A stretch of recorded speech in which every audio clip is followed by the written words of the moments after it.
আজি আমি লোকেল মাছ টেঙামৰা পাতৰ লগত জোল বনাম আৰু প্ৰথমতে মাছটো আমি ফ্ৰাই কৰি লৈছোঁ।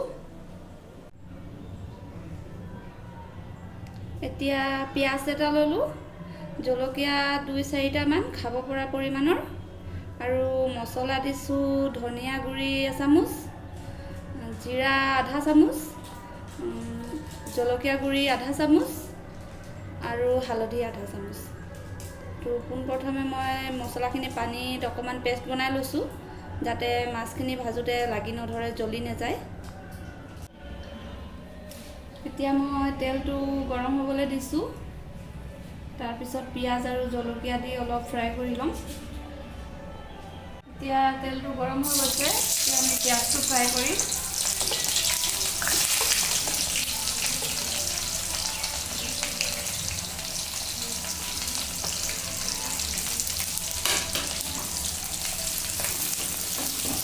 অলপ ব্ৰাউন হোৱালৈকে।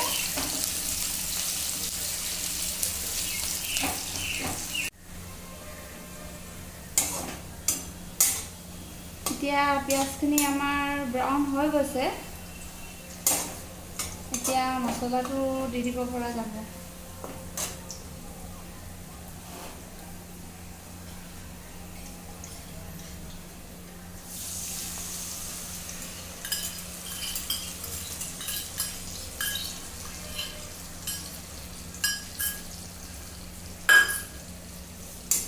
মছলাটো এতিয়া 3-4 মিনিট ভাজিব লাগিব ভালকে।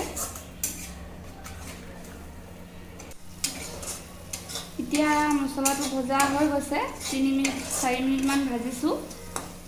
এতিয়া নহৰু 4 ফুট দি দিম আৰু 1 মিনিটমান ভাজিম নহৰুটো।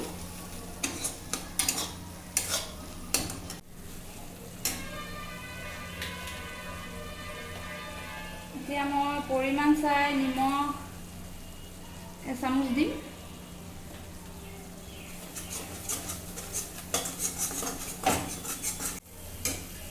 এতিয়া 3 মিনিটমান মই টেঙামৰা পাতটো ভাজিম।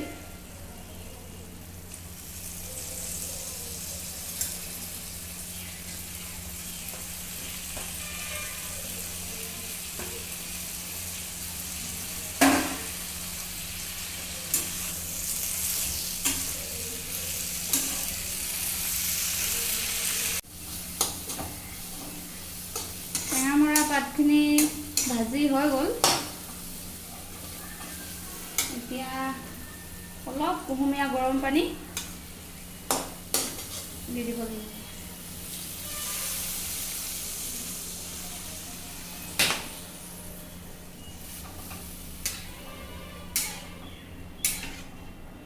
পৰিমাণ চাই এতিয়া পানীখিনি দিয়াৰ পিছত অলপ উতলিবলৈ দিব লাগিব, তাৰপিছত মই মাছটো দি দিম। এতিয়া মাছটো দিব পৰা হৈছে, দি দিওঁ মাছখিনি।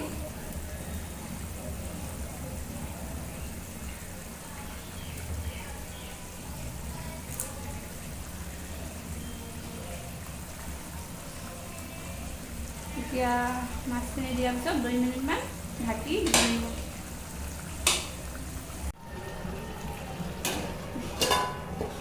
এতিয়া 2 মিনিটৰ কাৰণে মই ঢাকি থৈ দিছোঁ।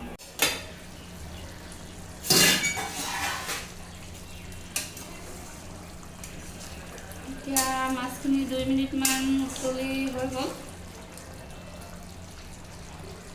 এতিয়া 4 খিলামান মান ধনিয়া দি দিম।